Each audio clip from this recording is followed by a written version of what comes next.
Intellectual stew. Intellectual stew with James Kirkland. Powerful and provocative. Prophetic and practical. Intellectual stew. Informative and inspirational. How you gonna do better if you don't know what better looks like? I do. Intellectual stew. Come on, let's talk about it with me, the mind massager. Intellectual stew. Intellectual stew with James Kirkland.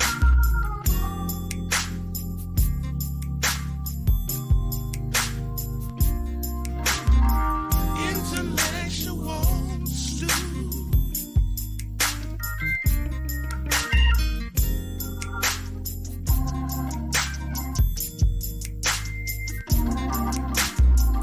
Intellectual stew. Intellectual stew.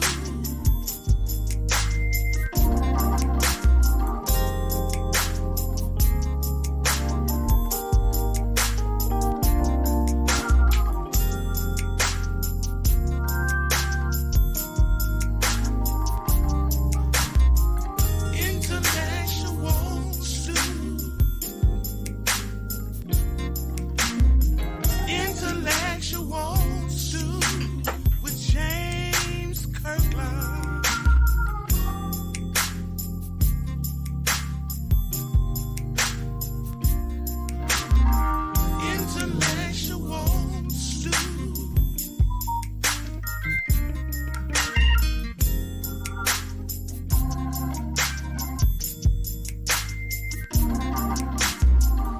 Intellectual stew.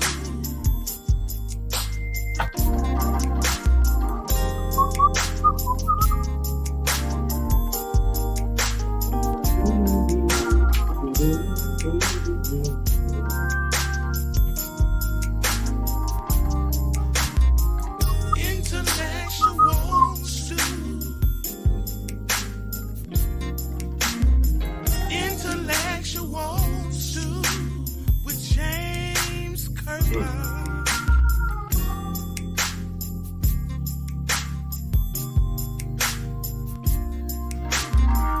Intellectual stew.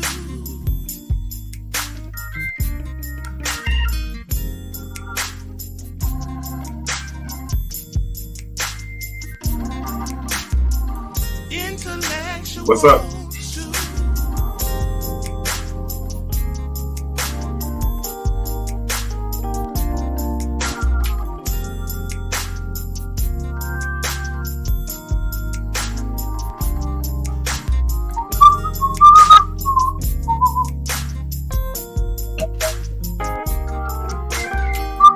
What's up, Mr. Oliver? How you doing, sir?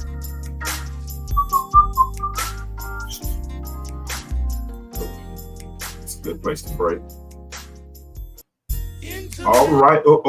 All right. What's up? What it do? Time for another episode of the Intellectual Stew with yours truly, James Kirkland. Excited to make your acquaintance once more and again. I look a little preoccupied over here because I'm still preparing. It's been a long day, been a long weekend. It's been a long month, been a long 2 years. If as we say in Arkansas, if I was to go and be honest, it's been a rough couple of years, but nonetheless, we're here tonight with another episode of the Intellectual Stew. What's up, Viola? Y'all know what I need you to do when you come in. Go ahead and share the thread. Come on in. Say hello, first of all. And then second of all, share the thread. It's open mic night. I'm going to put the phone number up in a few minutes. I will put the link in the chat. Let me say it now. If you want to say something, you don't have to raise your hand. This ain't one of those type of places you can call. And hold on. You can't call now because I have it set up. I haven't opened the app up. So let me open up the voice so you can call and we'll have a good conversation tonight. I'm not super prepared. I don't have I'm not teaching a biblical lesson or anything tonight. We're gonna have a conversation. We're gonna talk about something. So as you can see, the T-shirt that I have on talks about. It has a picture of my little sister on it, Candace Dixon. God rest her soul. I had to go to Arkansas, Pine Bluff, Arkansas, this weekend to see her funeralized. She passed away. I told you all she was 34, but she was 33. I had the years a little mixed up, but she was 33 years old. Had 3 children. Well, one was deceased, so 4 total. 3 children still living, and she passed away, and we had to bury our sister. And on that day, I wasn't on to speak, wasn't on to preach or anything of the sort. I was just going to be with the family. But at the last minute, one of our little cousins who didn't want to speak at that moment, it was overwhelming to her. They asked me, Viola, hey Kamala, how are you? They asked me in the last minute if I would say anything, if I wanted to say something. I said, hey, what's up, Chastity?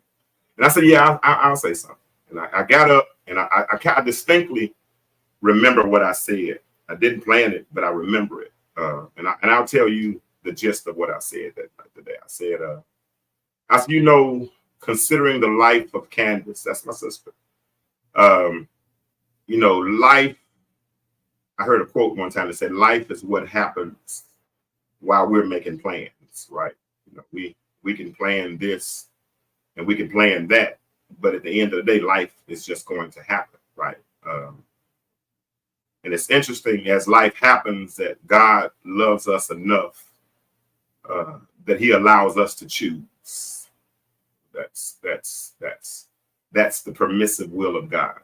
In His permissive will, He allows us to choose. Of course, He wants to be the choice, but if He's not the choice, then it's cool. It is what it is, But that's the permissive will of God. He allows us to choose. And at the end of the day, what we discover is that James said life is like a vapor.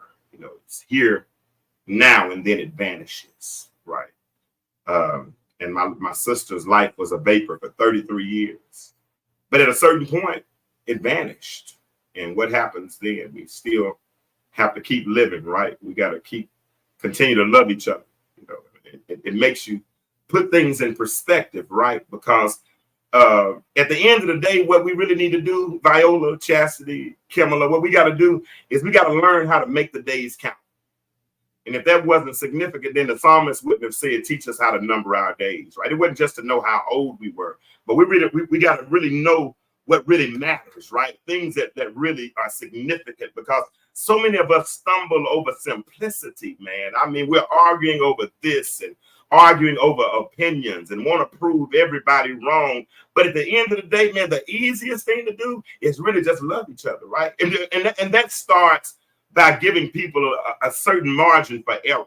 You give people a little grace every now and then, because guess what? I ain't perfect.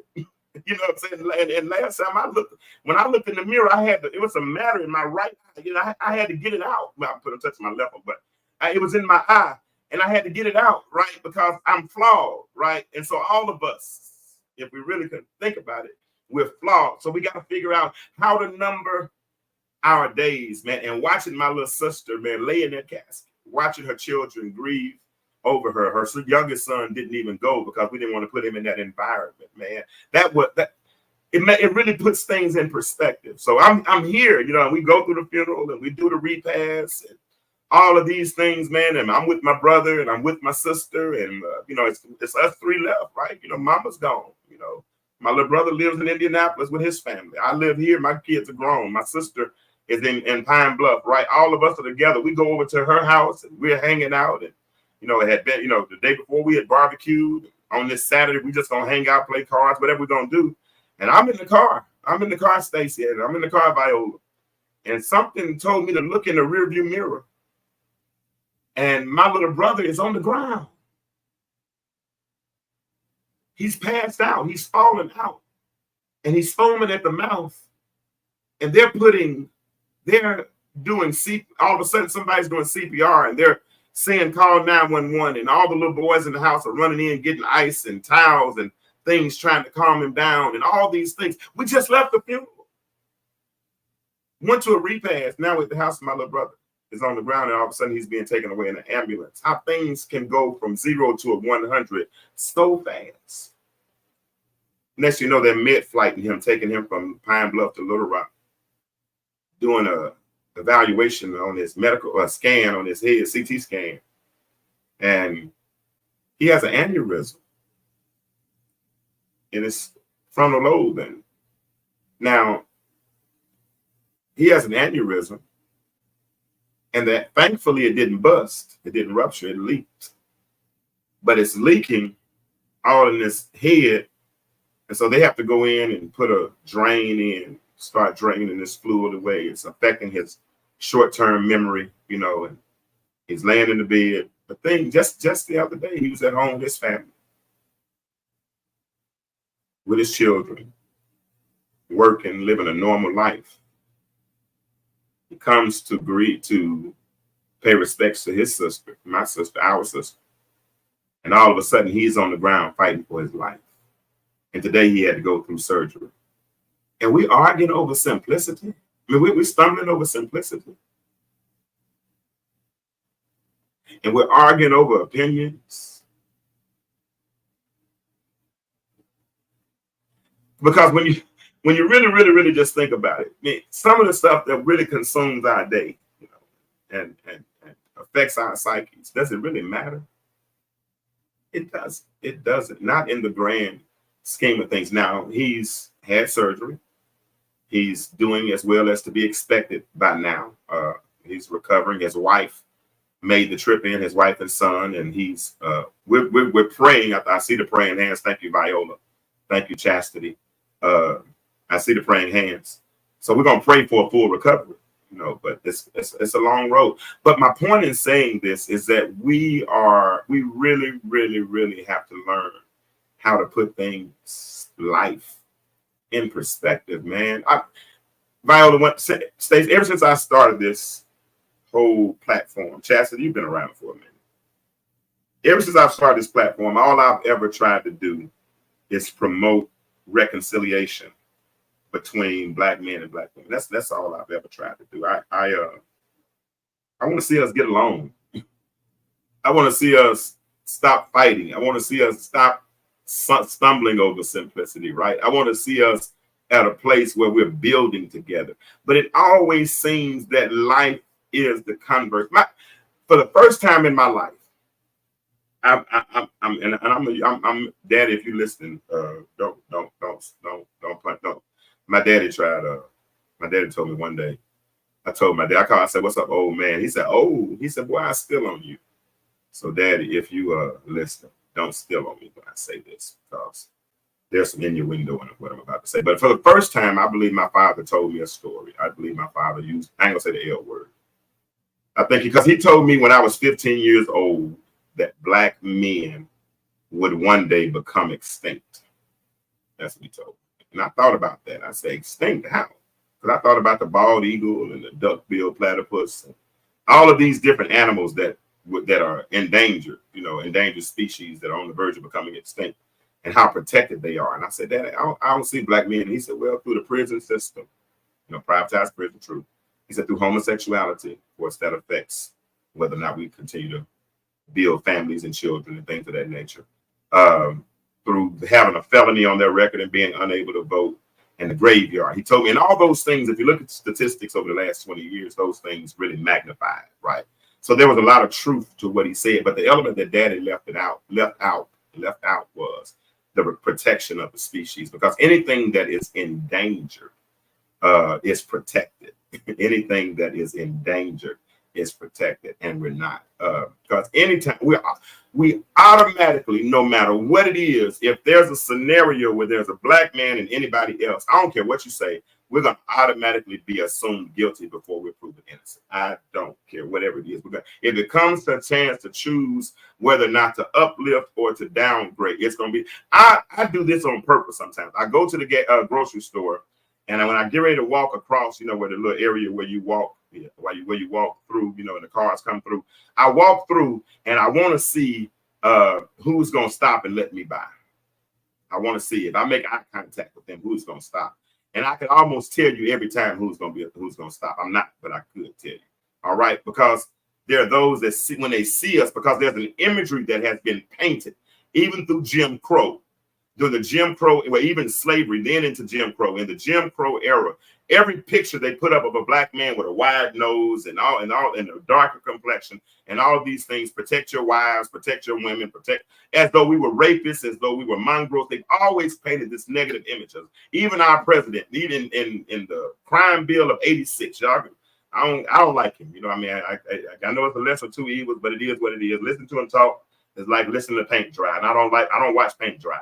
But anyway, he even said he didn't want his children going to school with these super predators because they put out the crime bill of '86 with the 3 strikes and you're outlaw. And all these brothers went to prison. Stacey, I'm gonna bring Stacey on in a few minutes. But we noticed that brothers that wasn't in the community no more at 18, 19, 20, 21 years old, they were down the road, right? Because I don't want to get to that soapbox, but we weren't protected. Never have been. Never have been. I understand, sisters. Y'all have the same argument to an extent. I get it. We do. But at the end of the day, if you're not protected and we're not protected, then we're not protecting each other.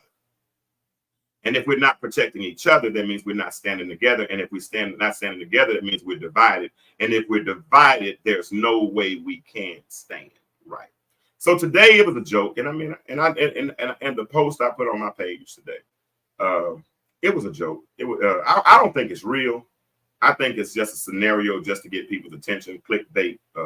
I think a lot of what we see on Facebook, I don't think those things are real. I think a lot of those things are case studies because you have advertising agencies, you know, who people making money off this social media thing. So they can get us talking about these types of subjects and get that algorithm up and get, you know, hundreds of thousands of likes and all these things going, and it creates money for them. So if they get us to talk about ridiculous topics like these, and this is ridiculous if you ask me, but here we are because I think 91 people commented on it. So let's see. So here is the post. Let me see if I can put this up.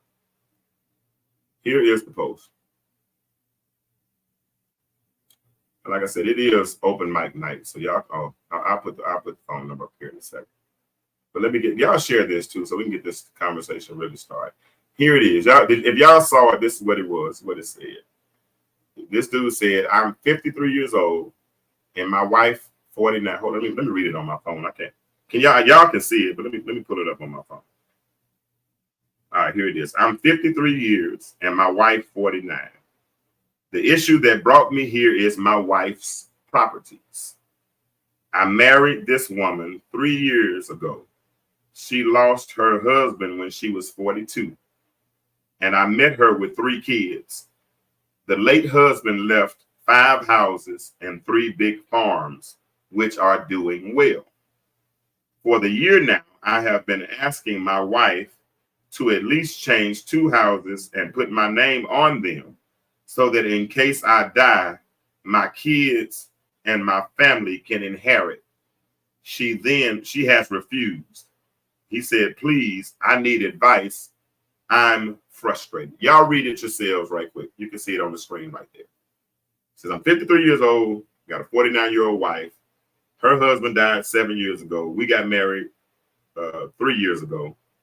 She has 5. She got her ex-husband, late husband, left 5 houses, 3 big farms, which are doing well. For the year now, I have been asking my wife the past year to at least change 2 houses and put my name on them so that in case I die, my kids and my family can inherit. She has refused. So he's seeking advice. Now, like I said, first of all, do y'all think that story is real? Because like I said, some people seem like they got a little offended by this whole post. But do y'all really think this post is real? Honestly, I don't know.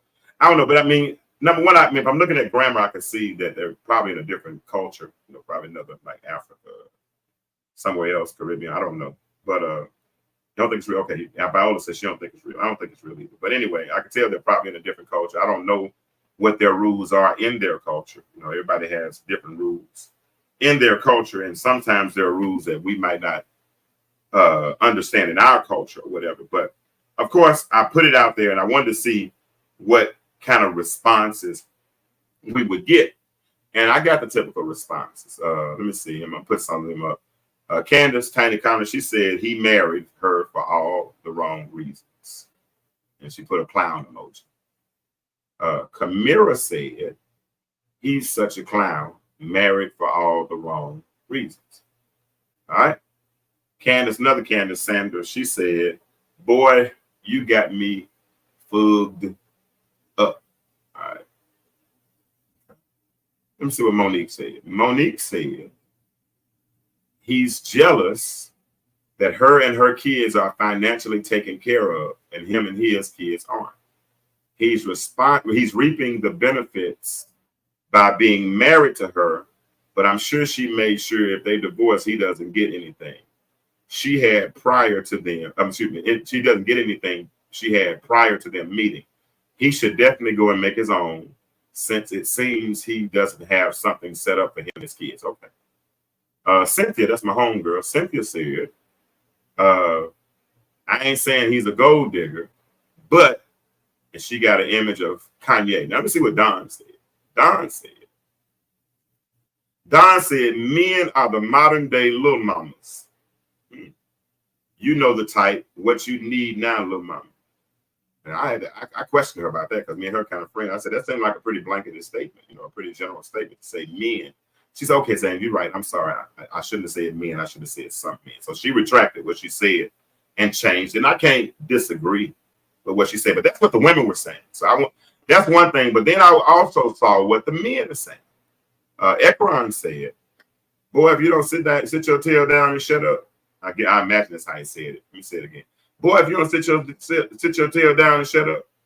That was what Ekron said. Otis said, red flags, run, sis, run. Gibeon, I thought this was creative. Gibeon said, homie hustling and or has low credit score. All right, so these are what the brothers were saying about the situation. Michael came back and said, bruh, you smoking some of that good ooh-wee I see. So I thought, though, all those were funny comments to me. All those were funny comments. But what do y'all think about it? What do y'all think? He's 53 years old. She's 49. They're married. They her husband left her inheritance 7 years ago. 5 houses, 3 farms. And he wants her to put his name on one of those, or put her name on a couple of those. Is he wrong for that? Y'all let me know. Now, I had my homeboy Stacy. I appreciate Stacy. But Stacy had a different perspective. Stacy said, my thing is, if she loves him and his kids, she would set something up for his kids. And they don't have a mortgage. Then the money he would be paying on mortgage should go to a trust for his kids. But signing property over now, that's too much. If the man was up and the woman wanted her children to have a security net and the man did nothing, then women wouldn't be talking about it being a package deal. Or women would be talking about it being a package deal. All right, so I wanted Stacy's perspective because he had a different perspective than the typical one. And I'm going to see what he says. If y'all say, hold on, let me bring Stacy in. Stacy, what's up, bro? What's going on, Chief? Man, I don't know it, man. I appreciate you for consenting to come on tonight and share your perspective, man. I appreciate it because it wasn't like everybody else's. It seemed like it had a little more thought into it, and I wanted to bring you on. And also, before I do that, the other day I put out a blanket statement about asking you all to continue my family being under attack, and I asked that people would call in. I asked if people would pray for me. I didn't tell them what it was. I just asked that people would pray for us. And Stacy recorded his prayer and sent it to me in my Facebook and on voice note. And I appreciate that. He didn't ask me what it was. He didn't have to know what it was, but he prayed a general prayer and said, "Whatever it is, Lord, you take care of it." And Stacy, all I did, I think, was heart the comment in that moment because I was going through some things. But I want you to know I did listen to the prayer, and I appreciate you for doing that. Okay. No problem at all, Captain. That's our duty to one another. Yeah. All right, Dawood. I called you earlier today because I wanted you to try to get you on the show tonight. I called you earlier today. So Dawood said she's selfish, and so I'm gonna have to send this link out or something in a few minutes because I was gonna get Dawood's perspective on this as well. I did call you earlier today, brother Dawood. All right, so let's talk Stacy for a few moments. So here the situation is, dude. He said he's 52, she's 49. She's been a widow for 7 years. In those 7 years, they've been together. He left her with 5 properties, and her ex-husband 5 properties and 3 farms. But he wants her. Now, people made it sound like in their responses that he wanted her to give them the properties. He didn't say that. He didn't say sign them over. He said put my name on the properties. Ain't that what he said? But anyway, yeah. So, but everybody really just went in on old boy, man, and demonized him, and he got people fooled up, and and he's a clown, and all these types of things, and I'm not gonna say he's what he is, because I typically don't really give my opinions on a lot of these statements, because if I give my opinion, sometimes people stop talking. You know what I'm saying? So I like to let them develop, and keep them there. So talk about me. Tell me about your post. What were you saying in your post? My thing is, when you get married, you're one. What's mine is yours. What's yours is mine. Mm.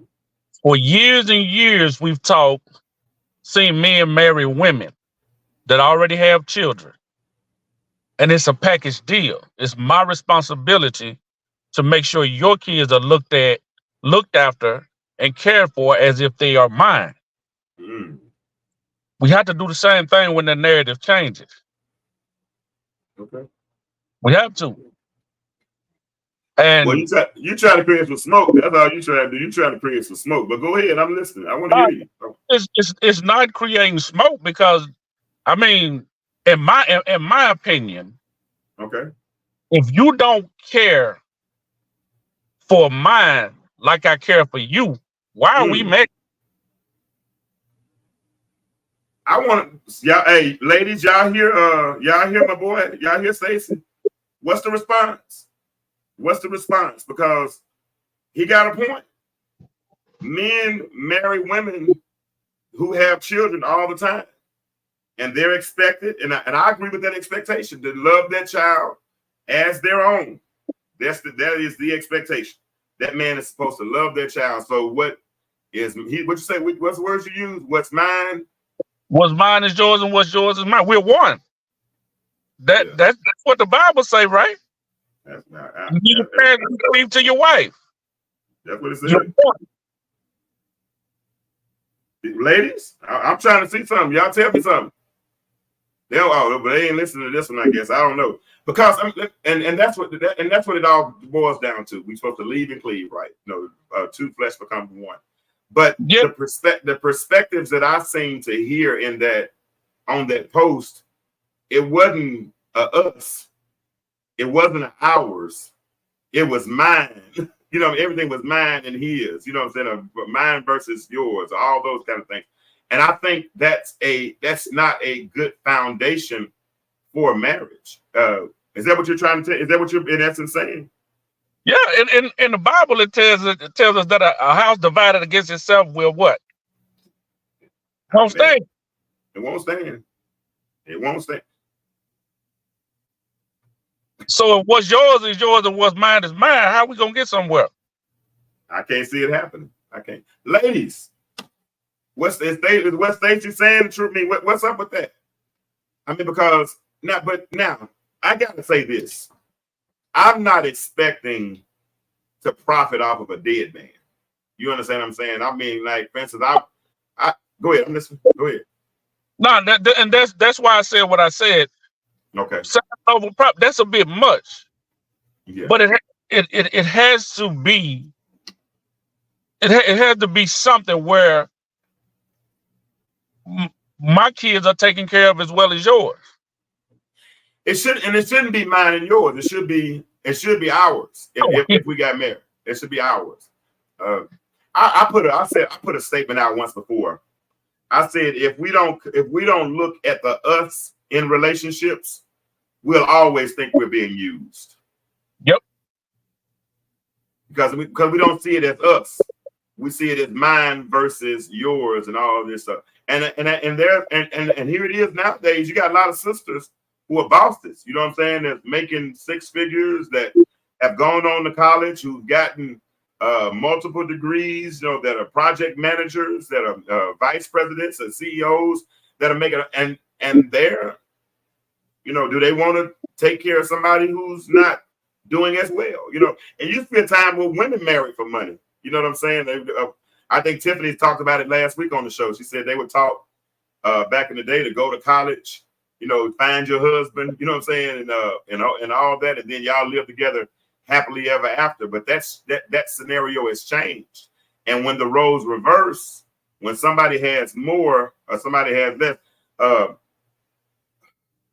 then it's kind of a situation of, now if you come on tonight, please be somewhere stationary where we can see you. Because like I said, these videos, sometimes I use them for more content, you know, like the reels and all that kind of stuff. You know what I'm saying? So try to have good lighting and try to have good sound. Hey Tiffany, how you doing, sweetie? Tonight we let me give everybody a recap of where we are. All right. I put this post up on Facebook today, and it got a little traction. That's what I'm looking for. But what the post said was, it talked about, well, I'm gonna put it up. Where is it at? Here it is. He says he's 53 years old. His wife's 49. The issue is that he's been married to this woman for 3 years. She's a widow. And when she got widowed, her husband left her 5 houses and big farms. For a year, he's been asking her to put him on, at least change a couple of properties and put his name on them. She refuses to do it. All he wants to do is try to set up his children for the future. And he's upset about that. He's frustrated. And so when I put that post on Facebook, everybody, of course, had negative things to say. Like I said earlier, Kamira called him a clown. Candace said that she had him effed up. This woman here said, Monique said he's jealous. No, they had all kind of negative. Even the brothers jumped on each other. I mean, brothers even jumped on each other. We ain't even looking out for each other.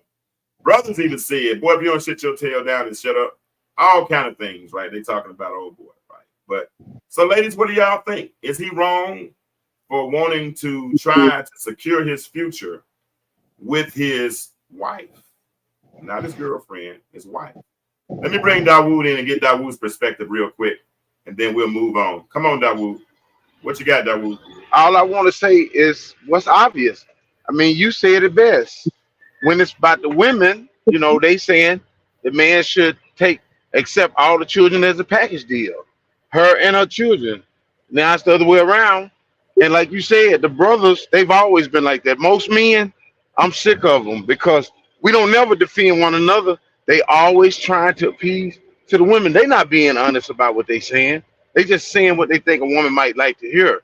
But the reality of it is, if you're going to marry somebody, then be all the way real. And if not, then we just looking at how selfish man, when I say man, woman and man can really be. It's all about business. People don't really, what you know best, James. He said in the last days, our love will wax cold for one another. Here's a prime example, if it's really true.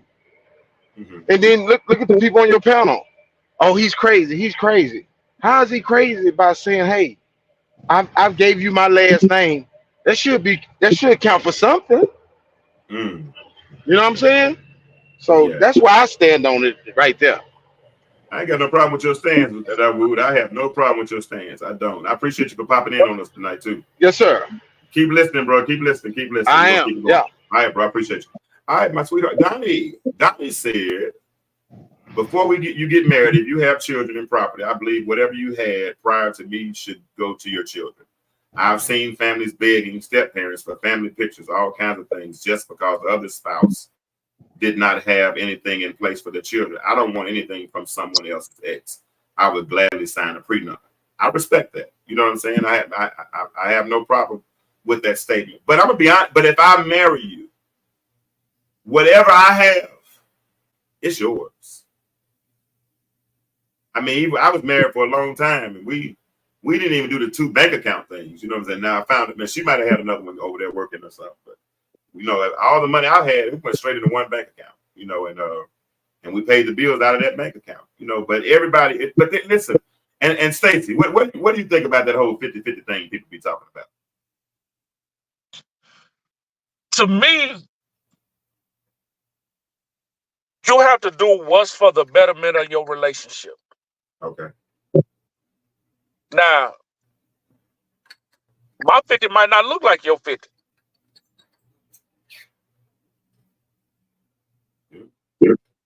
Does 50 change though?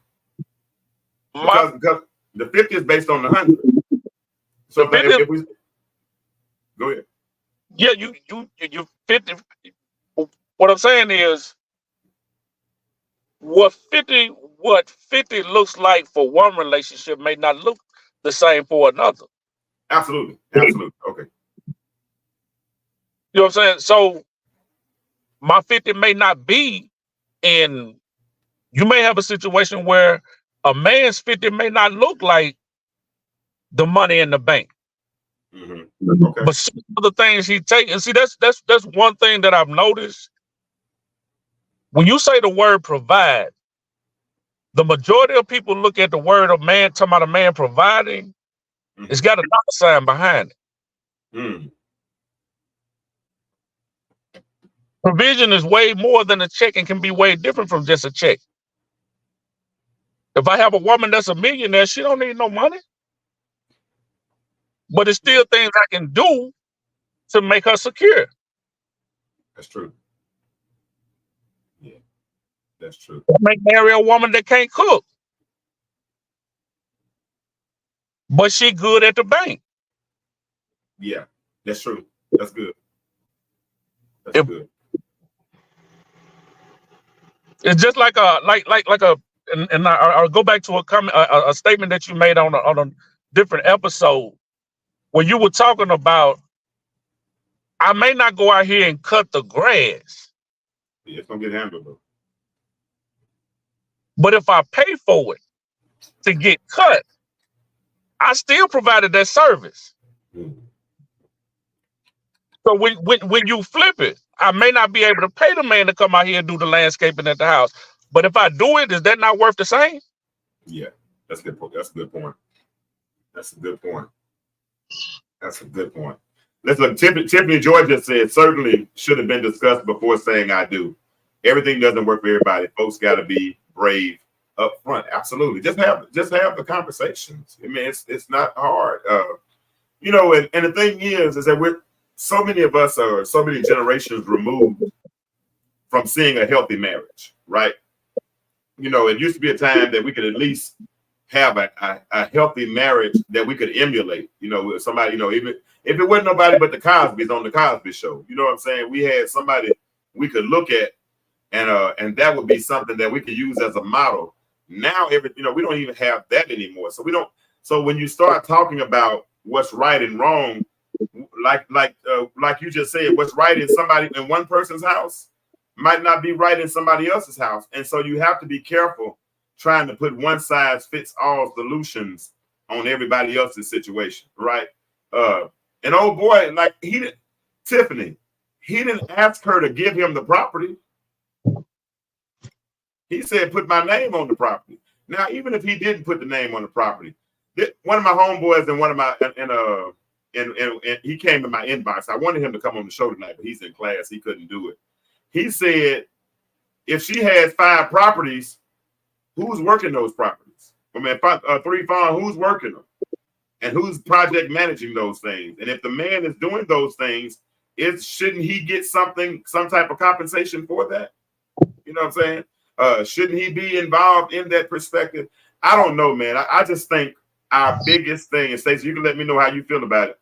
I think one of our biggest problems is that we're too busy focusing on mine And and Tiffany, you can click the link and come in and share your perspective as well if you want to. It's available. But I think our biggest issue is that we focus on mine and his and hers instead of ours and us and we.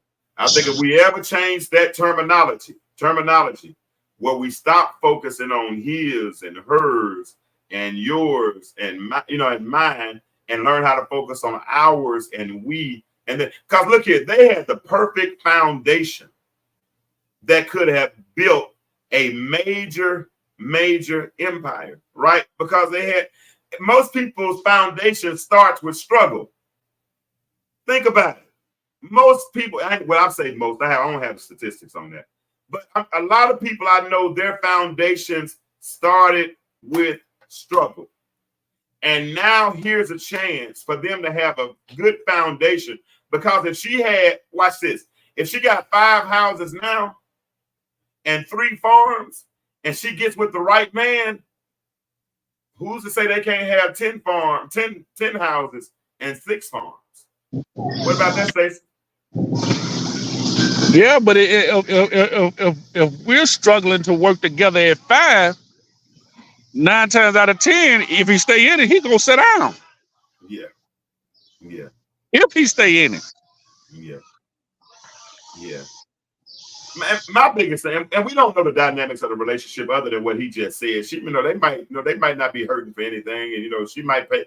A man probably feels demoralized at a certain point when a woman pays for everything. I would. I probably would feel in that aspect. But we don't know what the dynamics were. All we know is that she didn't want to put the name on the houses. That didn't mean she wasn't paying all the bills. You know what I'm saying? That didn't mean that they were struggling, that their empire wasn't increasing. All we know, according to this, is that she didn't want to put his name on the houses. Now, I'm gonna be honest with you, Stacey. I would have never asked that question. Me either. No. But the question to ask is, baby, that's yours. Yeah. How can we work something, or what can we work to help me secure mine? Because we don't have these problems. Wow. I wasn't laughing at you. Hold on. I was laughing at what Tiffany said. Tiffany said, I was married to a man that wouldn't put my name on the house. I ain't married no more. LOL.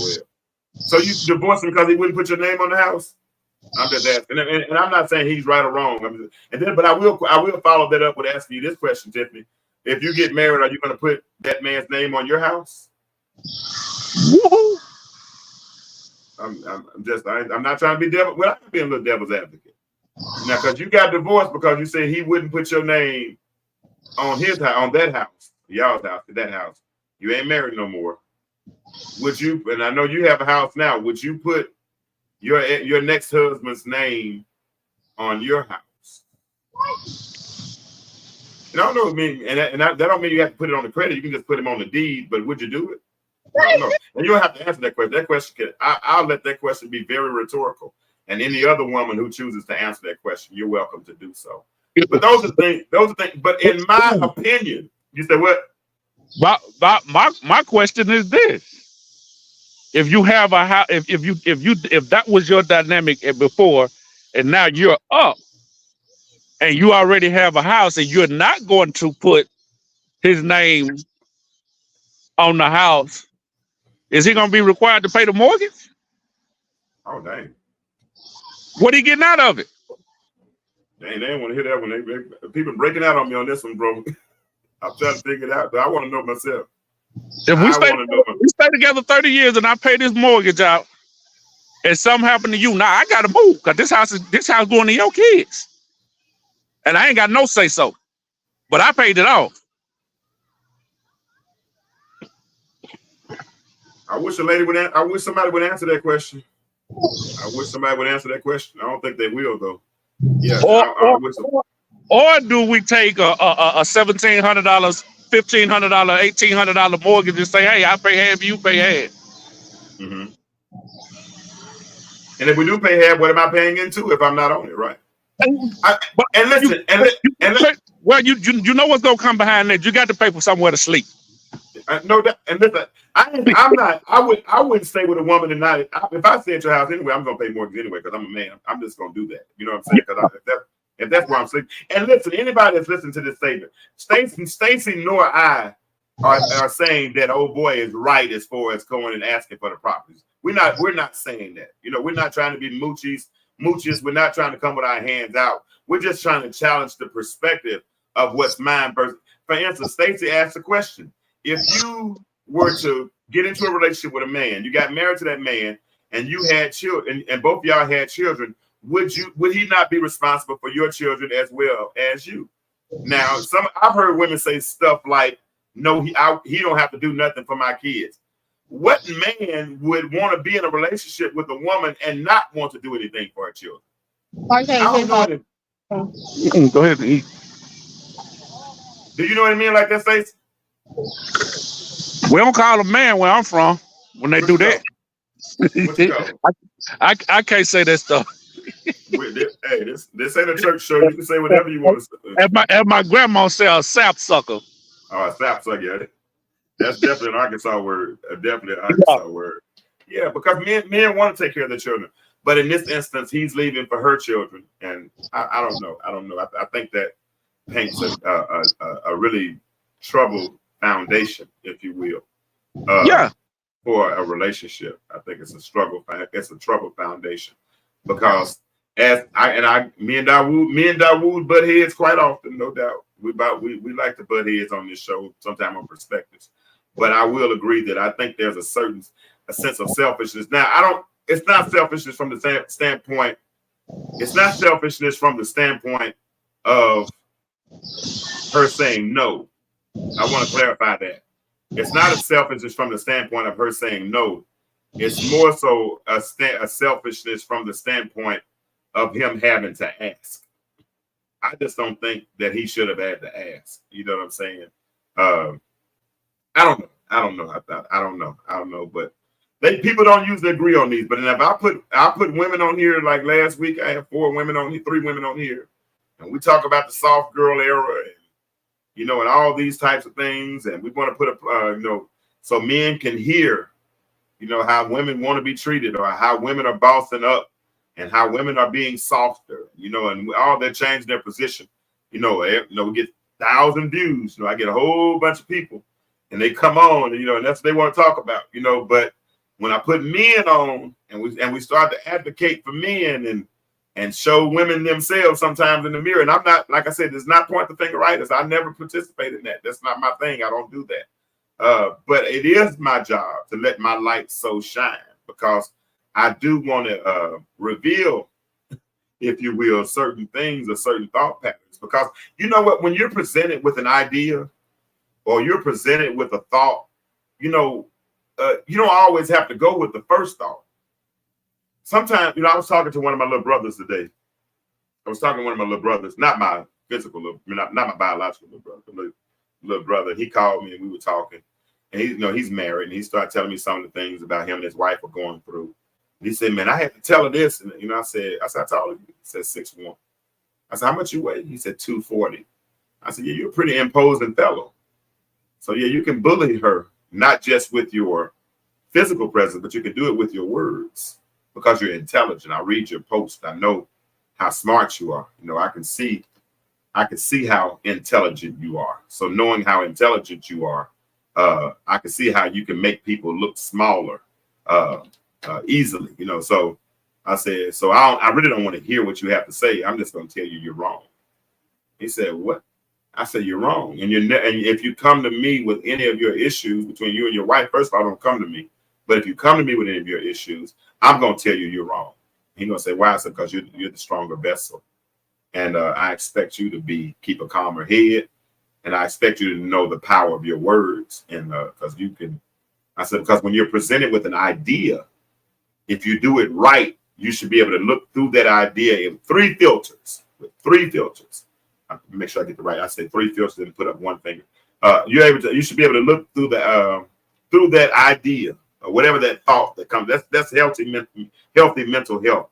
When you're able to look through that idea with 3 filters to see 3 potential outcomes. But the powerful part about it is when you're able to do it in a moment. You know what I'm saying? It don't take all day to do it. You know, it takes just a few seconds. You look at that thing and you process it, you flip it, you see what the potential outcome. And if the potential outcome looks like one that could produce anger, discontent, discord, something that's because and what I told him, I said, because bro, at the end of the day, the same person you making mad or you trying to get your point across instead of keeping the peace, you got to go to bed with tonight. And if you got to go to bed with this person, I don't want to lay down with anybody I'm mad at. So I got to figure out how we can get through this little portion. And if that starts with me just saying the right thing that's going to produce a more favorable response, or if that means I got to wait 4 or 5 minutes to say what I'm thinking, because if I say it 4 or 5 minutes from now, then the climate might change, the temperature might change. If the temperature changes, then maybe my temperament might change. Does that make sense? If the temperature changes, then maybe my temperament will change. And if my temperament will change, then guess what? We'll have a better tamed outcome. And that's what I want to do. I want to. The most important thing in relationship is communication. And if I'm going to communicate, I want to learn how to do that effectively. And the way to effectively communicate is not through arguing, bickering, or complaining. It's through having a productive conversation. And if you can't talk, maybe you need to text. If you can't text, then you might figure out another way, but do whatever is necessary to try to pull out, to get the best response, or to foster productive communication. That's all I'm trying to say. But at the end of the day, people can do what they want to do. My thing is, we always seem to have a negative perspective, because we just got to survive, man. And it's at a certain point. When are we going to ever get to the point where we reconcile? When are we ever going to get to the point where we look at each other through the filters of love, through the filters of respect? That's the biggest one right there, because we lost so much respect. Marriage can survive if there's no love, right? But it's hard for a marriage to survive when there's no more respect. Once the respect is gone, once the integrity is no longer there, or is no longer evident, right? When the respect factor has been taken out of the equation, then you might as well go ahead and sign the papers, get it over with, because it's probably not going to work. It's just at that particular point. And I think that's what the problem is. One of the problems that exists between the black man and the black woman is that that respect has been lost. And since that respect has been lost, it's hard for us to recover the love that we once had. Some of us still have it. A lot of us desire it, but we don't know how to cross the bridge to get to it. And once we figure that out, once we figure out how to reconcile, I really do believe that there's going to be restoration in our communities. And we'll start to see the change when our perspectives start to change on the same situation. It's funny to me how certain things that drown other people are able to walk on the very same thing. Same things that overwhelm some, other people are able to overcome. Why is that? It's only because their perspectives are different. They view life differently. They allow optimism to ride as opposed to pessimism. It's just how you look at life, right? Life lends lessons. I tell you that all the time. Life lends lessons.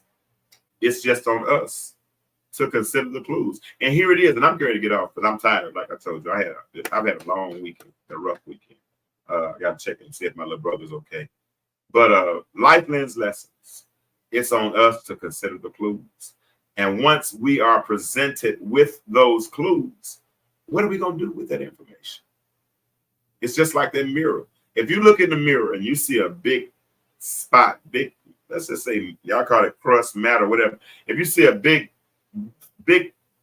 spot right in your eye, what you going to do about it? You going to leave it there and walk around with it all day long so people can look at your eye and say, ew?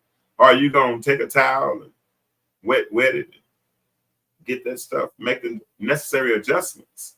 make the necessary changes so that you're presentable, right? That's what happens in life. When life lends us the lessons, we consider the clues. And then after we do that, we adjust accordingly. I like that. We add that. Life lends a lesson, consider the clues, and then adjust accordingly. That's easy. That's easy. That's easy. That's really not that hard. It's really not that hard. Just listen. Just listen as life lends those lessons. The Bible said it like this: the sheep know the shepherd's voice, and a stranger will not answer. When this weekend, when all that was going on, while my sister was laying in the casket and my little brother was laying on the ground, I was trying to hear the shepherd's voice. And if somebody asked me there, are you upset? Are you mad? Are you hurt? Are you scared? I said, no, I'm angry because this is warfare. I feel like the enemy's after my bloodline. And I'm like, he can't have it. He can't have it. He can't have it. He can't have it. So I'm in a different place. So if you see me and I'm not talking like I normally talk, if I'm a little more somber or quiet, it's because I'm processing different. I'm looking at life through different lenses now, because this is warfare. Grandmama said it done got late in the evening. That's eschatological times. It done got late in the evening and the sun is going down. So with that being the case, yeah, got to be careful out here. All right, so listen, I told y'all I'm tired, but I did want to pop on for a few moments. I ain't really had nothing to say. I'll be honest with y'all, I did. But I wanted to jump on for a few minutes. I might come back later on this week. Who knows? Next week, I think I'm going to have Zontarius and another guy interview me about my book, because we're going to be releasing that for real, not just a soft launch, but a real launch at the end of the month. Okay. So it's been real. I appreciate you all. I was able to do it in under an hour tonight. That's my goal, to get to the point where we start doing the show in under an hour, because I know what's coming. I know exactly what's coming. Monday Night Football is on the way, and I do not want to be competing with Monday Night Football this year. So we're going to eventually, like I said, we're going to try to get this show under an hour. I might come back with a full show this week before the week is out, but I didn't have a whole lot to say tonight, but I like to keep my word. I like to come on. So I'm here, and I'm present. And I wanted to, like I said, and I appreciate you all for jumping on. If you're coming on now and you missed it, hey, good thing is it's only 57 minutes tonight, so you can go back and you can catch the replay. But I'm about to roll, because I do hear the Sandman calling my name. I'm go ahead and eat some more of these chicken wings that I had when it bought earlier, and then I'm going to bed, and I'll catch you all later. All right. Y'all have a good night. I love you all. And remember this, the world is changing. My question for you is, why do you remain the same? Y'all have a good night, and I'll see you next time. Intellectual stew.